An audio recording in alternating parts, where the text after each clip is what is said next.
এই মুহূর্তে সবচেয়ে বড় আপডেট, আজকে মুখ্যমন্ত্রীর বড় ঘোষণা, 31শে মার্চ 2027-এর মধ্যে 1 লক্ষ শিক্ষক ও পুলিশের নিয়োগ হবে। 1 লাখ শিক্ষক ও পুলিশ মিলিয়ে পুরুলিয়া থেকে আজকে মুখ্যমন্ত্রীর ঘোষণা।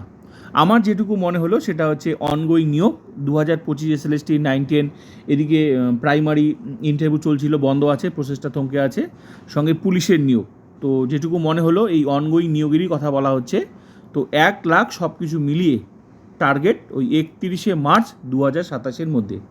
তো তোমরা ভালো করেই জানো যে 9-10 এখনও ভেরিফিকেশান কমপ্লিট হয়নি, ইন্টারভিউ বাকি আছে। তো পুরো প্রসেসটা এমনিও এক্সটেনশন হবে, মানে এই কী বলে, এই বছর তো লাগবেই, সঙ্গে প্রাইমারি আছে, কী বলে, পুলিশ আছে। তো সব কিছু মিলিয়ে যা মনে হলো আমার, এগুলোই এই হিসাবটাই অনগোয়িং নিয়োগেরই কথা বলা হচ্ছে। তো 2025 SLST 100% নিয়োগ হবে। আজকে মুখ্যমন্ত্রী কিন্তু ঘোষণা, যেটুকু আমার মনে হলো, এগুলো অনগোয়িং নিয়োগেরই কথা বলা হচ্ছে। সব কিছু মিলিয়ে 1 লাখ, 9, 10, 11, 12 প্লাস প্রাইমারি, এদিকে কলেজ প্লাস হচ্ছে কী বলে পুলিশ, সব কিছু মিলিয়ে 1 লাখ। তো আর 2025 SLSTর প্রসেস তোমরা আশা করি খুব তাড়াতাড়ি দেখতে পাবে, যেহেতু ওবিসির জন্য প্রসেসটা থমকে আছে।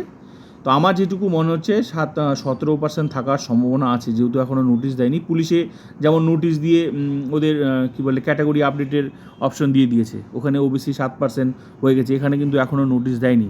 আবার 7ও হতে পারে, কিন্তু আমার যেটুকু মনে হয় যেহেতু নোটিশ এখনও ইস্যু হয়নি, 17%ও থাকার সম্ভাবনা আছে, যেহেতু 2025 SLSTটা একদমই আলাদা। আর খুব তাড়াতাড়ি তোমরা আশা করি দেখতে পাবে, খুব তাড়াতাড়ি। তো এইটুকুই বলার ছিল। আজকে কিন্তু এই 1 লাখের কথা বলা হয়েছে। টোটাল 1 লাখ নিয়োগ হবে শিক্ষক ও পুলিশ মিলিয়ে। টার্গেট হচ্ছে 31শে মার্চ 2027-এর মধ্যে।